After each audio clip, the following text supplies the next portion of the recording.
Om Shanti. Good morning. साकार मुरली 9 अगस्त 2023। बाबा का मीठा मीठा पत्र हम मीठे मीठे बच्चों के मीठे मंथन के लिए। मंथन शुरू करने से पहले सुख के सागर शिव बाबा की सुख भरी किरणों के नीचे बैठ जाते हैं और अनुभव करते हैं कि मैं सुख स्वरूप आत्मा हूं। आज की मुरली साकार मुरली का चिंतन हम जो दुनिया में गायन है निर्लेप शब्द एक आता है। दुनिया वाले कहते हैं कि आत्मा निर्लेप है, तो इसकी हम थोड़ा गहराई में आज जाएंगे कि आत्मा निर्लेप है या बाबा ने कहा परमात्मा निर्लेप है। क्या कहेंगे? एक्चुअली गड़बड़ क्या हुई, आत्मा के ऊपर ही तो लेप छिप लगता। अभी देखो, मान लो कोई आत्मा इस जन्म में यहां है, शरीर छोड़ करके अगले जन्म में गई। अब कई लोग तो इसको भी नहीं मानते कि शरीर छोड़ के गई कि नहीं गई, है ना। अब देखो, कोई बच्चा बचपन से ही बड़ा ज्ञानी होता है, श्लोक वेद शास्त्र सब सुनाता है। कोई कौटिल्य है, कोई गूगल बॉय, मतलब क्या क्या है। लोग कहाँ से है? पिछले जन्म से लेकर के आया।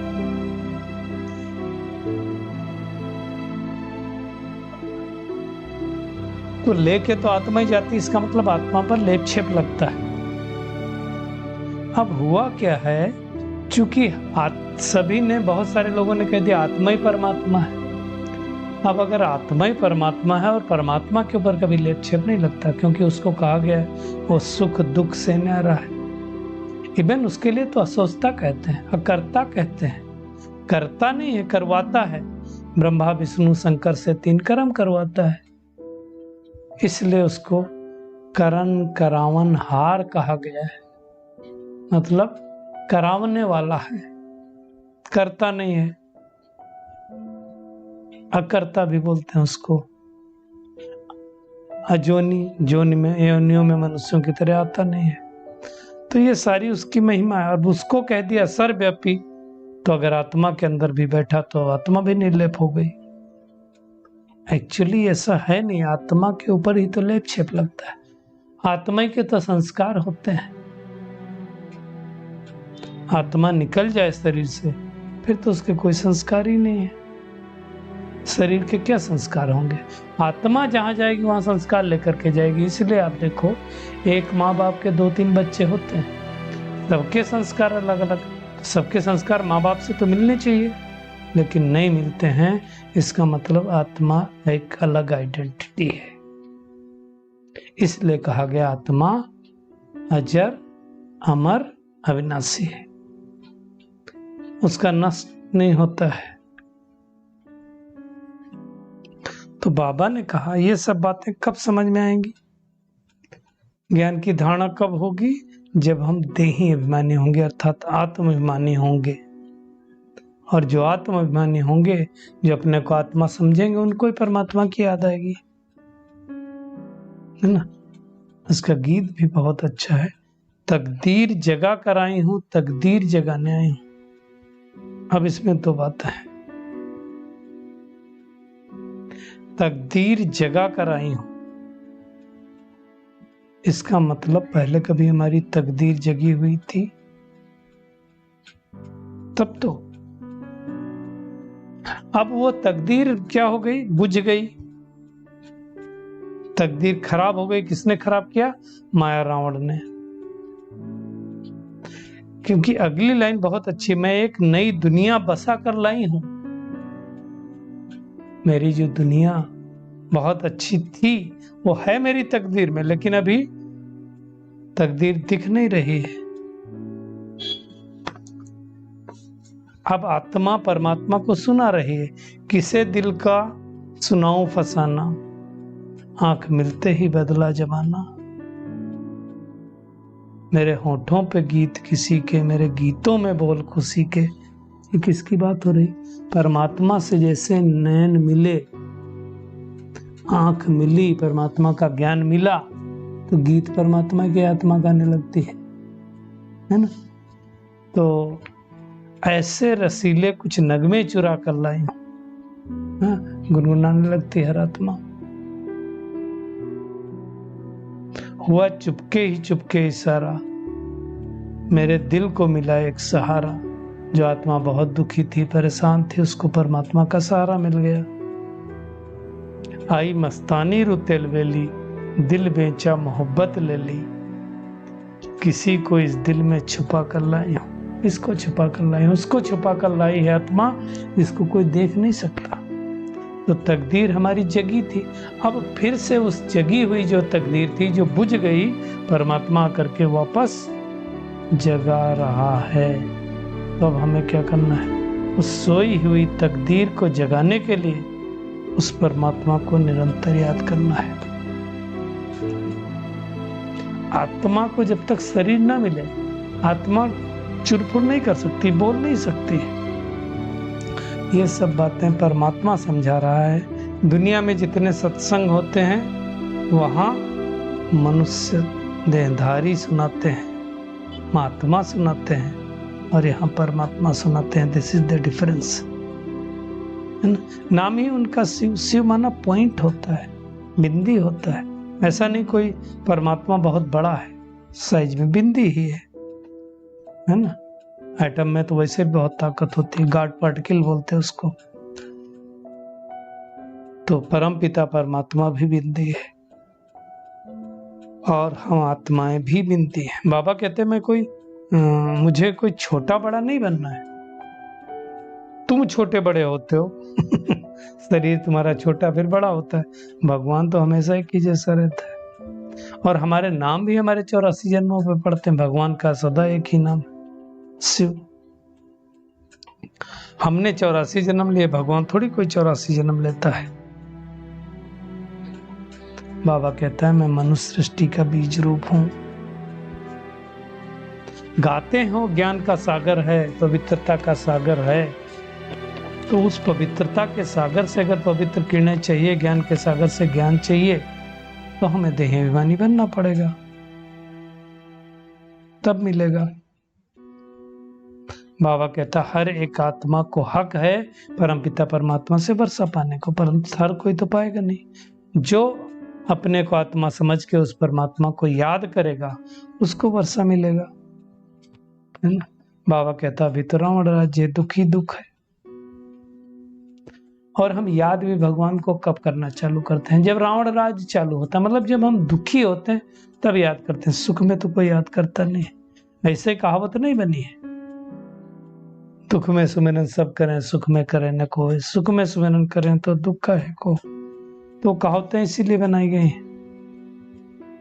तो बाबा कहता है बच्चे घड़ी घड़ी मुझे याद करो, उठते बैठते चलते फिरते खाते पीते याद करो, चेक करो कि मैं आत्मा श्रीमत पर चल रही हूँ। परंतु बाबा ने हिदायत भी दी है, योग कोई मासी का घर नहीं है कि बैठ गए और लग जाए, इसमें मेहनत लगती है। दुनिया में तो गीता बनाई, सब कुछ बनाई, तो परमात्मा क्या नाम नहीं है, बच्चे का नाम डाल दिया। तो अब बाबा कहता है देह सहित देह के सब धर्म भूल जाओ और मुझे याद करो। आत्मा पहले सतो प्रधान थी, फिर धीरे धीरे सतो में आई, फिर रजो में आई, फिर तमो में आई, अभी तो तमो प्रधान हो गई। मतलब गंदगी इम्प्योरिटी किस में आई? आत्मा में आई। और भगवान आकर के उस इम्प्योरिटी को ही तो दूर करता है। तब आत्मा जीवन मुक्ति में जाती है या मुक्ति में जाती है। मुक्ति और जीवन मुक्ति दोनों वर्षा मिलना है परमात्मा से। मुक्ति सबको मिलनी है, जीवन मुक्ति सबको नहीं मिलनी। जो बाबा के बनेंगे, बाबा के बताए गए रास्ते पर चलेंगे, वही जीवन मुक्त। तो मुक्ति मतलब अपने साइलेंस घर परम धाम शांति धाम में जाना, और जीवन मुक्ति मतलब इस शरीर में तो आना है, परंतु दुख नहीं भोगना है, खाली सुख ही सुख भोगना है। तो ये डिफरेंस बाबा ने समझाया हुआ है ना। आजकल बाबा कहता कितना दुख है, लोग पाप करते रहते हैं, इसलिए गरुड़ पुराण में बड़ी रोचक कहानियां लिख दी गई हैं। सोचते हैं शायद उसको पढ़ करके आदमी पाप न करे, पाप करोगे तो नर्क जाओगे, नर्क जाओगे तो आपको गरम गरम तेल के कढ़ाई में डाला जाएगा, आप पकौड़ा बन जाओगे, जाने क्या क्या लिखा हुआ। फिर भी तो मनुष्य नहीं डरता है।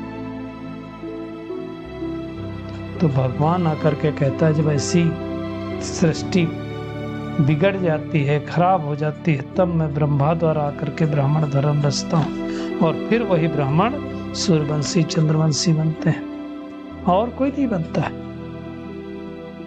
फिर ये देवी देवता धर्म प्राय लोप हो जाता है। द्वापर युग से रहते नहीं, कोई देवी देवता कह ही नहीं सकता क्योंकि विकार में जाने लगे। तो अब बाबा कहता अपने को आत्मा समझो और मुझे याद करो, ये खेल पूरा होता है। अब सबको वापस जाना है, मुक्ति जीवन मुक्ति के गेट खुलने वाले हैं। वही हमारा परम पिता, परम शिक्षक, परम सदगुरु है। बाबा कहता भारतवासियों को अपने धर्म का नहीं पता, बाकी तो सबको पता है। कोई देवी देवता को याद करेगा, कोई श्री कृष्ण को, कोई किसको याद करेगा, कोई गुरु का फोटो लगा देगा। बाबा कहते हैं तुमको उसको याद करना जिसका कोई चित्र नहीं हो, विचित्र है। आत्मा भी तो विचित्र है, आत्मा का कोई चित्र दिखाई देता है क्या? तो बाप भी विचित्र, बच्चे भी विचित्र। तो विचित्र बच्चा विचित्र पिता को याद करना है। बाबा कहते मैं शरीरी हूँ, इस शरीर द्वारा तुमको ज्ञान देता हूँ, अब तुम क्या करो, तुम भी शरीरी बन करके इस शरीर द्वारा उसका ज्ञान लो। कितनी अच्छी बात बाबा ने बताई। बाबा कहता है मैं नॉलेजफुल हूँ, लेकिन तुम्हारा थॉट रीडर नहीं हो कि तुम्हारे अंदर के बैठे के विचारों को मैं जानता रहूं। नहीं, मैं मनुष्य सृष्टि का बीज रूप हूँ, चैतन्य हूँ।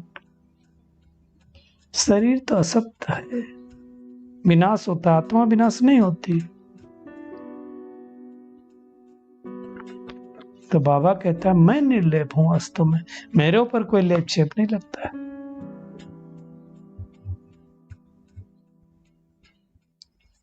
बाबा कहता मुझे खट्टा मीठे का भी कुछ पता नहीं है, कोई फर्क ही नहीं पड़ता उसके ऊपर। तो निश्चय करना चाहिए परमात्मा एक है, वही क्रिएटर है। बाबा कहता मैं तो भारत में ही आता हूं, इसलिए भारत अविनाशी खंड। दुनिया में सभी देशों का विनाश होगा, परिवर्तन के समय भारत का पूरा विनाश नहीं होगा। यही तो लक्ष्मी नारायण की राजधानी भी होने वाली है। तो भगवान आकर के देवी देवता धर्म की सैपलिंग लगा रहा है। जो इस धर्म के होते हैं होंगे, वो आते जाएंगे। तो क्या करना है? एक तो बार बार आत्माभिमानी देही अभिमानी बनने की मेहनत करनी है, और एक बाबा को याद करना है। विचित्र बन विचित्र बाप को याद करना है। देह सहित देह के सब संबंधों को भूल जाना है। देवी देवता धर्म का सैपलिंग लग रहा है, इसलिए भगवान की मदद करनी है। सैपलिंग लगाने में दैवी गुण भी धारण करने हैं। आज का बाबा का वरदान है अलौकिक जीवन की स्मृति द्वारा वृत्ति, स्मृति और दृष्टि का परिवर्तन करने वाले मर्जीवा भव। वृत्ति कैसे बनती है? जब जैसे मान लो पेड़ में एक फल लगा है, अब यहाँ से हम देख रहे हैं ये फल मुझे मिल जाए, ये फल मुझे मिल जाए, तो वृत्ति बार बार वो संकल्प करने से वृत्ति बनती है। और जब वृत्ति बार बार बच गई तो वो स्मृति में आने लगता है कि मुझे फल तोड़ना, मुझे फल तोड़ना है, और फिर मेरी दृष्टि उधर ही जाएगी बार बार। तो बाबा कहता है कि ब्राह्मण जीवन को अलौकिक जीवन कहते हैं। अलौकिक जीवन मतलब अलौकिक का अर्थ है इस लोक के हम नहीं हैं, उस लोक के हैं। अलोक दूसरा लोक, ये लौकिक लोक ये लोक का है। तो बाबा कहता है सदा आत्मा की दृष्टि हो जाए, हम एक परिवार के हैं, वृत्ति रहे, हर एक दृष्टि से आत्मा को ही देखे, शरीर दिखाने में ना आए। तो बाबा कहता है मर्जीवा कहेंगे।